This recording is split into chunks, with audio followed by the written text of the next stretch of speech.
Hi, unfortunately I'm not able to do live class today, so we're having a little puzzle recording. We are going to be discussing what parents need to be ready to have children, and then we're going to touch on some teen parenting issues. Alright, so let's get started. Parenting readiness. There are definitely some ways to prepare for being a parent, and parenting is the process of caring for children and helping them grow and develop. Being a parent can definitely be one of the most important roles in a person's life, and one of the most challenging.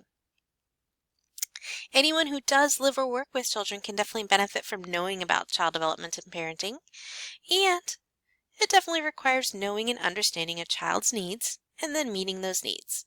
So we're going to discuss, and that's going to be the focus of a lot of our class. So let's get started. Oh, my screen's going a little quick. All right, preparation for parenthood. Parenting, there's definitely ways that having children impacts each of these. I was going to have you guys come up with these, but we're going to talk about these today. Individuals, we're going to talk about these a lot with health, financial, social, relationships. That's just a few of the ways that it affects individuals. And that's probably the main way you think about it. But it can also impact families, whether it is an immediate family, mom and dad and siblings, or extended family.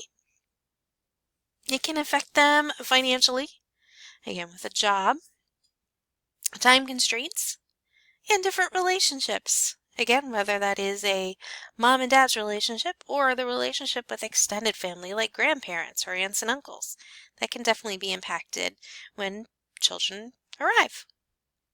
All right, and societies can definitely be impacted. A big one we notice is welfare, but also schools can be impacted. You start having more children in an area, you need to change the dynamic of a school, whether it's more classrooms, less classrooms, more different services. All of those things can be impacted, as well as public services like parks and programs in the summer for children. So that can all be impacted when children arrive. All right, so here are kind of the ways that you can determine if you are ready. Most of these you probably may already guess. Marriage and relationship readiness. Having children definitely adds a lot of stress to a relationship. Stress and joy. Stability. Having children can strengthen a stable marriage, but it could also weaken a weaker relationship. So keep that in mind. Social readiness. This was one that I know was on the pre-test. Your social life will definitely change, so are you ready to have that social life change? You will definitely need to have your child with you or have some kind of child care for them at all times. So that means you may not have as much free time. Things you could do before, like go to the mall, go out with friends, you possibly are going to have to change now. Physical readiness. I definitely think more of mom, but this could also impact the dad as well, because they definitely suggest there is no tobacco near children, whether for secondhand smoke in the terms of a father or, the mother as they are pregnant. Drugs as well, no drugs. Exercise is good. And the prime time for your body, for a female's body, to have children is between the age of 23 and 30. That's when your body is kind of like at the optimal point to have children. It's mature enough and still young enough to handle childbirth. You can definitely have them before or older, but that's what they consider to be the prime time. All right, intellectual readiness. Understanding those responsibilities and commitments of parenthood. There are a lot of them. And hopefully this class will definitely help with some of the intellectual readiness of knowing principles of child guidance and understanding how children actually develop. All right, emotional readiness. You will definitely need to be more flexible with your time when you have children. And as we mentioned back in our orientation, definitely need to be able to function with interrupted sleep patterns. Love to say that's just when the children are little, but I think it's every age, including teenage years. And you definitely need to be patient with the kids.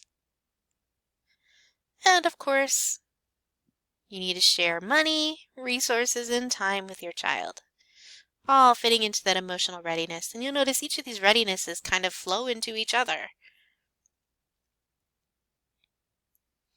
And one of the biggest emotional stresses for new parents is the frustration of the crying child, whether it's at home or in public. So that's one of the big emotional readinesses, is being able to deal with those frustrations. All right, another big one is financial readiness, and we have a whole lesson that we're going to cover on this, is the costs of raising child. So being financially stable is good. We've got lots of expenses. There are a few of them there. Doctors, hospitals, baby food, diapers, car seats, and furniture like cribs. It can cost up to $650,000 to raise a child from birth to age 18, and notice that's not including college. So it can be very expensive. All right, so take a moment. What do you think? Do you think you feel ready based on those levels of readiness? I'm not sure anyone could feel ready. All right, it's definitely you have to be emotionally mature when you have children. And that means being responsible enough to consistently put someone else's needs before your own. That is one of the biggest lessons you learn when you have children. You have to put their needs before your own. And if you don't think you're ready for that, maybe you want to think about holding off having children. It definitely affects employment. That kind of filters into that financial aspect. You may need to stop working or cut back your hours, change careers, and maybe look for something that is more flexible. Part-time work at home. Work at home is awesome. And childcare facilities at or near work. Because remember, you can't leave your child alone, so anytime they're sick, they have snow days, things at their own school, you have to be able to adjust to be able to attend those or handle those problems. All right, so this one, what do you think are some of the responsibilities that parents legally have towards their children? So take a moment to answer that. All right, here are some of the legal responsibilities. Mothers and fathers are legally responsible to provide for food, shelter, clothing, medical care, education, and just as a note here, that education is talking about making sure they have safe access to education for elementary, middle school, and high school education. You also need to make sure they're attending school up until, I believe it is age 16, that they have to be attending school. After that, parent can give consent for a child to withdraw from school. But you have to give consent all the way up until age 18. That's when a child can withdraw him or herself from school. But a parent is responsible up until that point, and you can go through truancy issues. If your child is not attending school, you can go to court and face truancy issues. So keep that in mind. There is also educational neglect that goes in one of the neglectful child. So keep that in mind. You are responsible for their education and legal help for their children if they should need any legal help. You are legally responsible to support that child until they turn to the age of majority, which in most states is 18. There are a few, I believe, states that do say it's 17, but most states are 18. All right. So why do you think most people have babies? Here are some reasons. There we go. Could be family pressure from older families, members, peer pressure, trapping a partner, bringing a couple closer together. They think it will help that. They could have a baby for someone to love or companionship during old age. Some religions do encourage it. You just love having children and being around them. And a belief that will be fun. Raising children definitely is fun, but it comes with a lot of other things. All right, teen pregnancy. Some facts are facts or myths. Teen pregnancy is on the rise. That is actually a myth. It's actually on the decline, and we're going to look at some data here. All teen pregnancies are accidental. Again, a myth. Sometimes they are planned. U.S. has a higher teen pregnancy rate than Canada. That is a fact. Less than 2% of teen mothers earn college degrees. Again, another fact. And the last one, children of teen parents tend to do better in school. That is a myth. They tend to do worse in school. So let's look at each of these. This video I'm going to link here in Edpuzzle for you.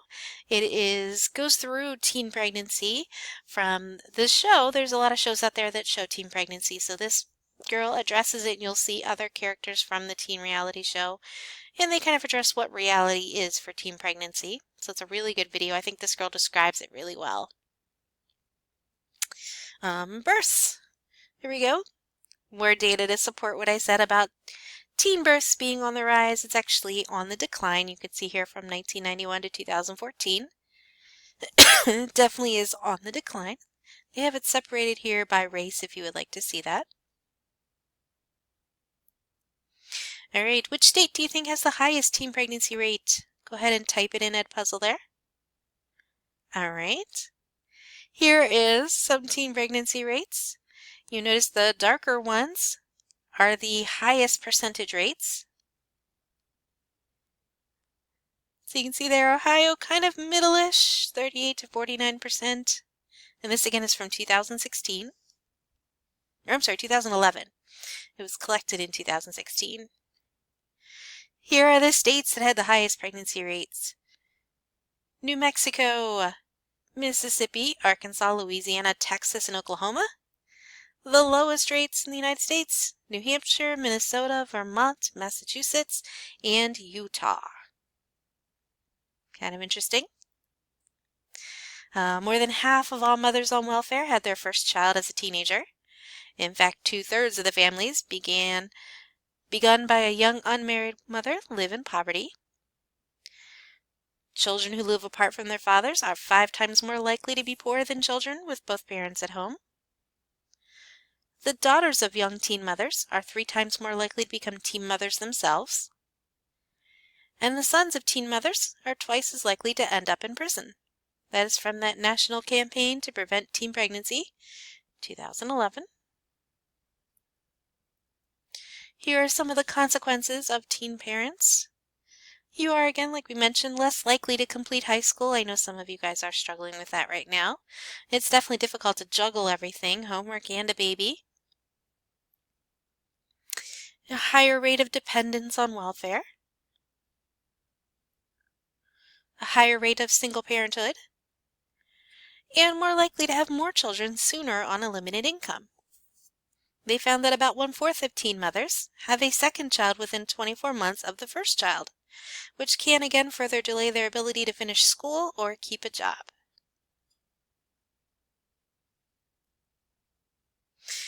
And they found a higher rate of abuse and neglect on children that come from teen parents.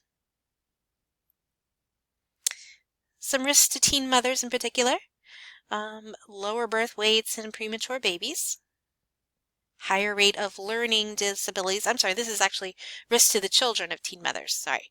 Lower birth weight and premature, higher rates of learning disabilities or birth defects, higher rate of insufficient health care, higher rate of abuse and neglect, and a higher rate of poverty and welfare dependence. All right, so for your homework, you are going to read the information about teen parenting and complete the journal. Tomorrow, there will be a quiz. It's just a 5-question quiz, short quiz, from the Unit 1, Lesson 1. All right, again, sorry I couldn't attend class today, and I will talk to you guys on Tuesday. Have a spectacular weekend.